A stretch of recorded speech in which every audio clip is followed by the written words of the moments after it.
চলো আজ একটু পাহাড়ে ঘুরতে যাই। আমি, আমার বোন, বোন জামাই আর আমার ছেলে বেরিয়ে পড়লাম ডেস্টিনেশন সিকিম।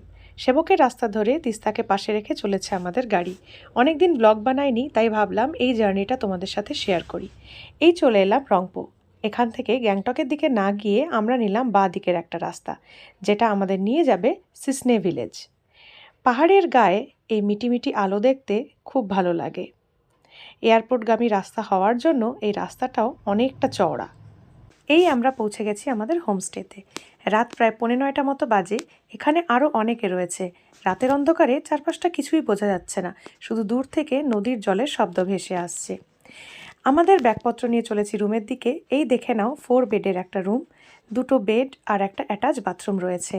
প্রায় 4 ঘন্টা জার্নি করে সবাই খুব টায়ার্ড, তাই রাতে চিকেন, কোয়াশের ভাজা আর গরম গরম রুটি খেয়ে ঘুমিয়ে পড়লাম। সকাল এখন 6টা মতো বাজে। আর দেখে নাও আমাদের হোমস্টেটা দিনের আলোয়।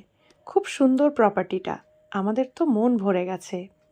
হোমস্টেটায় অনেক সুন্দর সুন্দর ফুলের গাছ লাগানো, অ্যাজেলিয়া, অর্কিড, আরও অনেক ফুল। এখানে বসেই মন ভরে চারিদিকে সৌন্দর্য উপভোগ করা যায়। পাশেই একটা ছোট্ট ব্রিজ আর একটা ছোট্ট ওয়াটারফল। এরপর আমরা একটু চারপাশটা এক্সপ্লোর করব, তোমরাও দেখে নাও আমাদের সঙ্গে।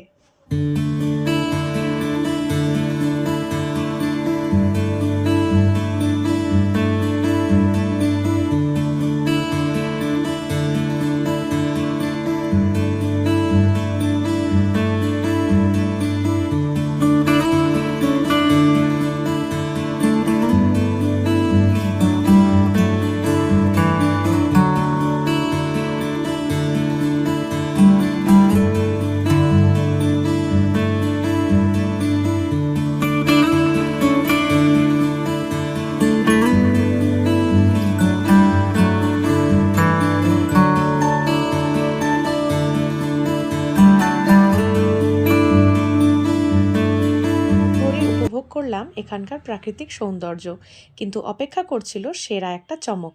হঠাৎ আবিষ্কার করে ফেললাম এই এত বড় ওয়াটারফলটা একটা ব্রিজের ঠিক পাশেই। আর কি তার জলের স্রোত! এরপরে এখানে বেশ কিছু ফটো তুলে আমরা ফিরে এলাম আমাদের হোমস্টেতে। যাই হোক, যাওয়ার সময় চলে এলো। ব্যাগপত্র গুছিয়ে আমরা রেডি, কিন্তু আমরা বাড়ি ফিরছি না, চলেছি এক নতুন জায়গায়। এবং কোথায় যাচ্ছি সেটা জানতে নজর রাখতে হবে আমাদের নেক্সট এপিসোডে। খুব মিস করব এই সিসনে ভিলেজ।